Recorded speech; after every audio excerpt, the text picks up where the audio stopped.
Knowledge can be both a blessing and a curse. There are things that we might want or need to know, information that might be valuable to us. But sometimes, when we gain knowledge, we lose something really special. A sense of mystery, discovery, and exploration. When I was a kid, there were many times I bought games based on little more than their cover art and the description on the back of the box. Most of the time, the only videos I'd seen about the games I was buying were trailers. Often, I had no real idea of whether or not a game was going to be good. I just saved up my meager childhood finances and bought whatever game had captured my imagination the most. And that's it right there, isn't it? Imagination. Outside of a few upcoming games, it's rare for me to experience a game that I've never played before capturing my imagination. As a reviewer myself, I tend to make most of my game purchases based on a great deal of research and knowledge. But every now and then, I find myself missing the thrill of taking a chance. I was talking about this with a friend of mine recently, and we decided to do something about it. So we went to my local GameStop, walked over to the used Xbox 360 section, and grabbed a few cheap games based solely on their cover art and their titles. These are the games we discovered.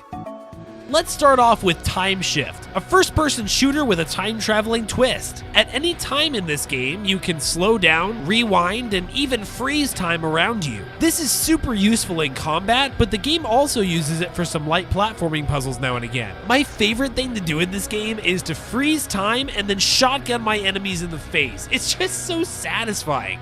Like, this is the video game equivalent of that Quicksilver scene from X-Men Days of Future Past. Unfortunately, from what I've played, the rest of Time Shift is bogged down in the typical futuristic FPS cliches, but honestly, the time control mechanics are so much fun to mess around with that I barely notice the game's bland setting outside of the early sections before you're given your time control powers. And speaking of cool powers and futuristic military games, here's one I've had a blast playing. Front Mission Evolved is a third-person mech game with some fantastic controls and combat. This game is all about bringing destruction to your enemies, and it's loads of fun to do just that. Now, the thing that mechs in video games have often gotten wrong for me are the control schemes. Often, mechs in gaming feel clunky and unwieldy to control, which makes sense in a way, but it's usually not very satisfying to me to play. The mechs in Front Mission Evolved, though...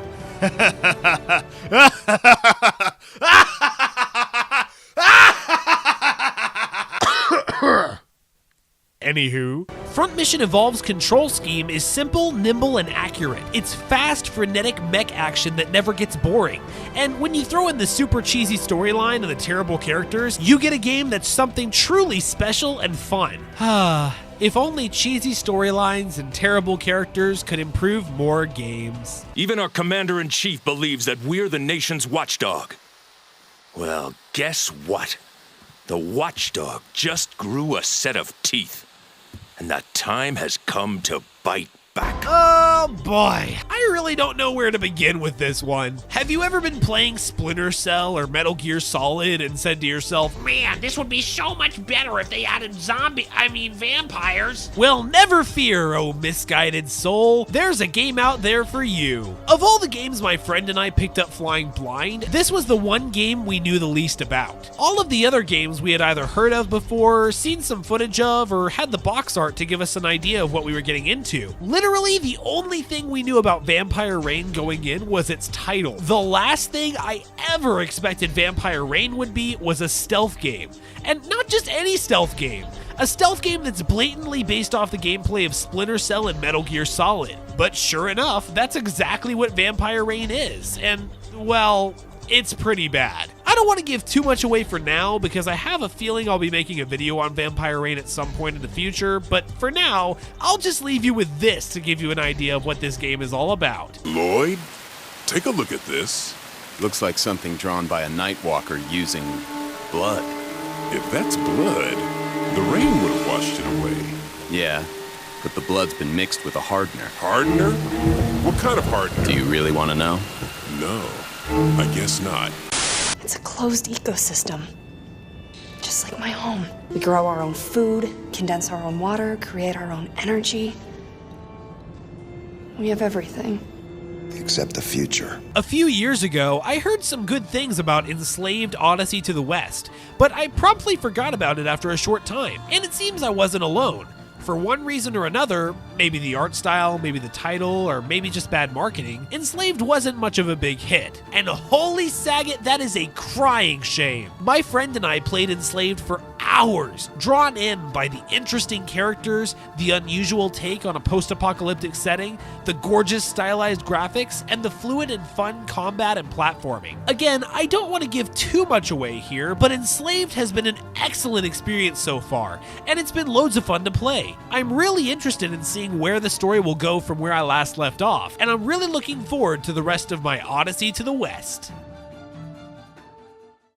It's amazing to me just how much you can gain by stepping outside of your comfort zone a little bit. Just by choosing to take a chance on a few games that I knew little to nothing about, I've now discovered 3 games that I have a ton of fun playing, and one that, well, is at least fun to laugh about. Recently, I've started taking more chances with the games I play, and it's really been paying off. Dust and Elysian Tale, DLC Quest, and Yearwalk are games I bought and played purely based off of their trailers, a recommendation, or because the concept looked cool. And you know what? For different reasons, those games have all become some of my favorite indie games ever. So I would challenge you, the next time you want to buy a game, try going out on a limb and getting one that captures your imagination. Not because you've watched all the footage and reviews about it, but because something about the idea of that game, that cover art, the description on the back, just makes you think, hey, that might be cool. You just might find one of your next favorite games.